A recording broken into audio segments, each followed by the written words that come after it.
How's it going, Yankee fans? Welcome back to Fireside Yankees with your boys, Alex and Ryan. Big win yesterday night. Damn, Alek Manoah beating the living crap out of him. 5 earned runs on this guy, 2 homers in the first inning. Willie Calhoun and Aaron Judge.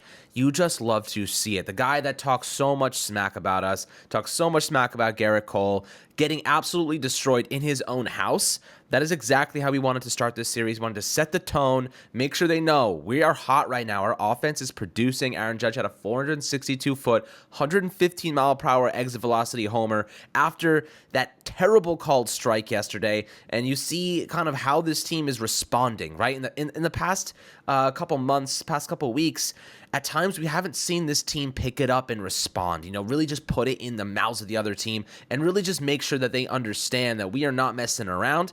The offense is finally there. They are red hot. Now the starting pitching, not so much. We want to discuss that. Yesterday's game, they used an opener with Jimmy Cordero. It ended up being a tremendous strategy. Johnny Brito had a pretty solid game there on out, and unfortunately Gleyber Torres was unable to turn a double play that would have got them out of that 8th inning and really just limited the production, limited any hope of them making a comeback. Ended up winning the game nonetheless, but a little bit better defense now in that regard should help us a lot moving forward. Now, question is, how do we deploy this bullpen? Because ultimately the starting rotation has struggled. We're going to talk about Luis Severino. We're going to talk about a bullpen piece the Yankees acquired this past offseason that is getting closer to a return. But Ryan, what were your thoughts on the opening strategy yesterday? We haven't seen that in quite a while with the Yankees, but it definitely paid off in dividends. Yeah, given the state of the rotation, and as you mentioned, kind of seeing some guys coming back like Severino and Tommy Canley, I think the opener strategy is something they should implement. I wouldn't be against, if they were to go and use either one of Schmidt and Brito in an opening situation when Severino comes back as their 5th starter. Their bullpen is good, their rotation is not, right? Or at least currently isn't. I'm not saying it's not going to get better when guys come back, but in its current state, their rotation is bad, right? So taking advantage of having a good bullpen, I think, is important. I think it'll take some personnel changes as well. I talked about this on the post-game live stream yesterday, which we're doing after every game. But it was brought up by one of the commenters, Trevor Alley. He mentioned, should the Yankees DFA Albert Abreu and bring up Matt Crook? And I think that would be an excellent idea because Matt Crook gives you multi-inning versatility as a former starter and can be used to open games alongside Jimmy Cordero, whoever the Yankees want to use, and then piggyback either Brito or Schmidt for however long they can go, and then hand it right to your bullpen, right? I think in an ideal world, as you mentioned, where Gleyber makes that play, Brito potentially finishes off the game and they don't even need to go to their bullpen. And while you can't expect Brito to do that in every outing, what you can expect, I think, is that he can get you through 3 or 4 innings and then kind of hand it back to the bullpen, right? And if you get about an inning or 2 from Cordero, right, that's 5 or 6 innings, maybe even 7 if Brito goes 5 or Schmidt goes 5, and then you just got to hand it to your bullpen from there. Is it a bit of a taxing day for your bullpen? Yes, but it also presents an opportunity for some guys in the back end of the bullpen to find utility or find versatility in lower leverage spots, right? Like the highest leverage point of a game isn't nothing in the first with no one on, right? So not saying that Jimmy Cordero can't pitch in high leverage, but he is a guy prone to throwing wild pitches, and those wild pitches and those weird quirks and try to get comfortable on the mound, they're not, those are things that aren't going to affect you or hurt you when no one's on base, when you're facing the first batter of the game or potentially even the second batter of the game, right? Had Cordero given up a run in those first 2 innings, I don't think anyone would have been overly mad at him in his performance, but he was able to be even better than that, right? So I think you're just taking advantage of a strength when you use your bullpen that much, and you have certainly the depth, and you have the guys who can go out and, give you multiple innings. We've seen Ian Hamilton pitch, over 2 innings in an outing. We've seen Michael King do the same. Again, Matt Crook, he's capable of going, 2 to 3 innings, maybe even 4 if you need to. But, it'll take a little bit of a personnel change. It'll take a couple of things going, a couple of tweaks and a couple of guys coming back healthy, but I think this is a strategy they should use going forward. If you guys don't remember, back in 2019, their rotation was in shambles, and if you guys remember what Nestor Cortez was originally, he was a piggyback guy for an opening role. In Game 6 of the 2019 ALCS, they used Chad Green as the opener, and while he gave up a 3-run home run, that was still a strategy they felt comfortable enough using in the postseason, and the Astros used the same strategy in the postseason as well. So to anyone saying, the Yankees are trying to outsmart everyone and the Yankees are being too smart for their own good, it is a widely used strategy. The Dodgers used it in their World Series run. The Astros, I mentioned, used it in their World Series run in 2019. The Tampa Bay Rays, when they went on their World Series run, also used an opener. It's a very popular strategy now. Teams are using it like crazy, and it's a viable strategy, in my opinion, when you have a bullpen like the Yankees. That's right. And right now they have the 5th best bullpen, I believe, in baseball, maybe the 4th or the 3.11 ERA. So a little bit of a drop off because of the Albert Abreu grand slam the other night. But I do believe, I guess that probably wasn't attributed to him. But, the Yankees last couple days definitely have had a little bit of issues in the pitching department, notably the starting rotation. But that kind of leads me to discussing some bolsterings that are going to happen over the next 2 weeks or so. Luis Severino can return as early as this upcoming Sunday, guys. Like, that's going to be a massive addition to this starting rotation because, look, the reality is the bullpen cannot hang on much longer because our starters are not going 6 innings into games. They're not giving them the proper support. They're getting knocked out in the 4th inning, and we're having to burn through King, burn through Marinaccio, burn through these guys, and they're going to start getting hurt if we do not give them ample support from the starting slots. Now, Severino, he pitched 3.1 innings recently. Hopefully, today he's going to pitch another rehab assignment, I think, with Somerset, I believe. So we should see him get hopefully 4 or 5 innings worth of work. Could return this upcoming weekend. Maybe he can carry this team 5-6 innings in his next appearance. That would definitely be a big help to this bullpen. But the Yankees are also close to getting an $11.5 million investment they made this past offseason in Tommy Kahnle back. Obviously a very high strikeout guy. Last time he pitched 60 innings or more was back in 2019 with the Yankees. Has only pitched like 13 innings in the past 2 seasons. So again, Brian Cashman, why are we investing in unreliable players? Love Tommy Kahnle, super great dude. Awesome guy to have in the clubhouse, but he's probably one of the more unreliable players you could possibly have acquired. And of course, we're getting basically no value for the investment right now. But hopefully he can return. The biceps tendonitis injury is something he's dealt with in the past, and it's really hurt him significantly. So now we're hoping that he can make this full recovery, make an impact, smooth over some bullpen concerns, and offer just another arm right now. So, Ryan, when you're looking at Tommy Kahnle, what do you expect his impact to be? How do you think that he's utilized? Has had some issues giving home runs up in the past, but he's a really high strikeout guy.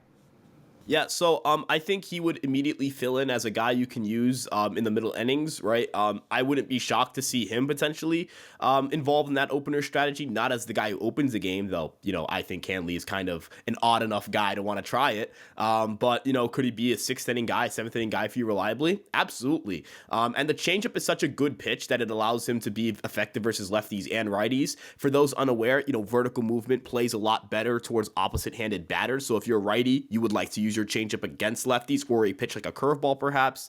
And so him having a changeup makes it so that he's not just a righty specialist. And in fact, I'm pretty sure he has better numbers against lefties in recent years, which is important for this specific bullpen because the Yankees don't have a lot of weapons that can deal with lefties. In fact, they have quite a few guys you don't want to see against lefties, right? Whether it's even in your high leverage side of things, like Clay Holmes really struggles against lefties. In the back end of your bullpen, you do not want to see Albert Abreu against lefty. He does not have an out pitch for lefties.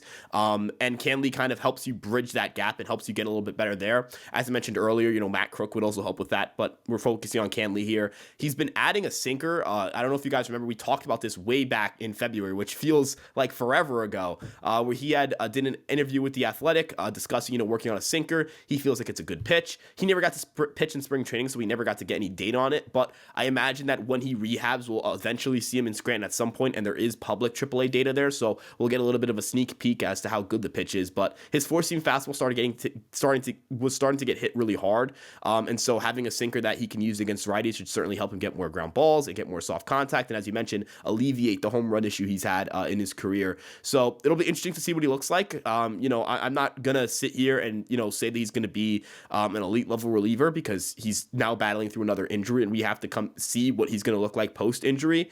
But I don't think it's gonna be too far from where he was last year in terms of stuff, where his stuff was pretty good. And I'm pretty excited to see how the Yankees deploy him. But he's a versatile reliever. He can be used in really any situation against any batter, and he's done it in New York before, which I think is another important thing to note here. So not too worried about getting in his own head or whatever it may be.